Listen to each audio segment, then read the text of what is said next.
Profesor, juftova pa dyshim doja nisja këtë javë me ju për të bërë një analizë të javës së lampas, ishte një javë ku vjua me numërimin e votave, votet e diasporës jo numërohen ende, por tashmë kemi një rezultat të qartë. Partia Socialiste 855.000 vota, përkthyer në 83 mandate, Partia Demokratike 529.000 vota, përkthyer në 50 mandate, PSD-ja 3 mandate, Mundësia 2, Lëvizja Bashkë 1, Nisma Shqipëria bëhet 1. Kur shihni këtë rezultat, profesor, çfarë mendoni?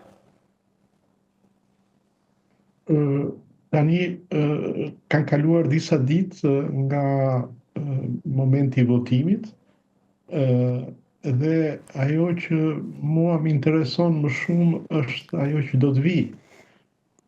Dhe me këtë rezultat, ashtu sikurse ai është, pavarësisht dhe nuk gjykoj vullnetin, dëshirat, filozofinë politike të aktorëve politik, por shikoj rezultatin, rezultati do të jetë që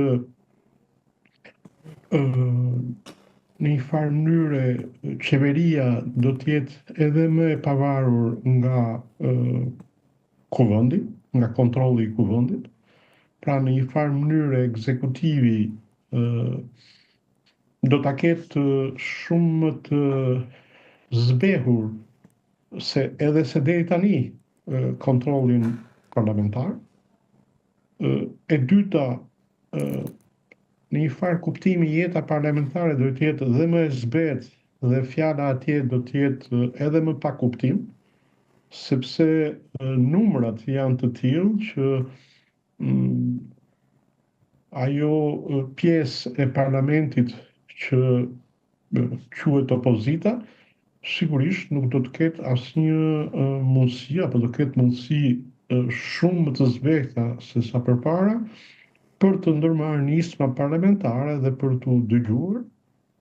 Kjo është e dyta dhe e treta që vjen si pasojë është se jeta politike dhe jeta parlamentare do të jetë shumë më shkëputur nga shoqëria dhe do ketë një çarje edhe më të madhe midis shoqërisë edhe parlamentit për arsye sepse shumica parlamentare nuk do ketë nevojën, flas parë nga numrat, nuk flas nga pikpamja e vullneti apo dëshirave, kjo është një çështje që do parë më vete.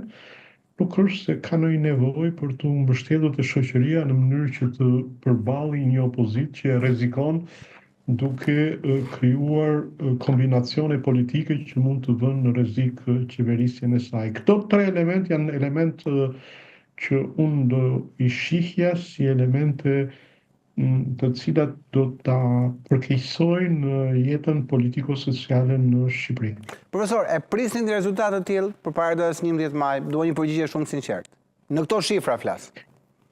Në analizën që keni bërë, në gjithçka që keni analizuar këtë fushat, e prisnin një përgjigje të tillë të elektoratit? Unë të falenderoj për pyetjen dhe të falenderoj që më vë në një situatë ku si thua fjala ime besohet apo nuk besohet, se s'ka kush ta provoj, po e kam dhe një provë për atë që them, sepse të flasësh pa prova nuk është mirë, sidomos në shkencë. Dua të them që po e prisja.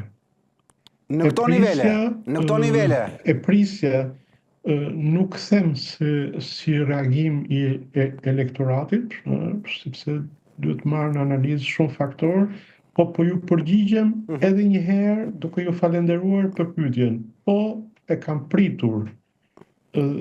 Problemi është se kam pritur vetëm unë, por ishte një rezultat që në mendjen time ishte i parashikuar, si e provoj në atë mënyrë që unë prej 2 muajsh apo 3 muajsh pothuajse nuk kam bërë analiza politike, nuk jam implikuar në debatin politik parazgjedhor, pikërisht për të mbajtur një distancë dhe për të krijuar mundësinë për të thënë që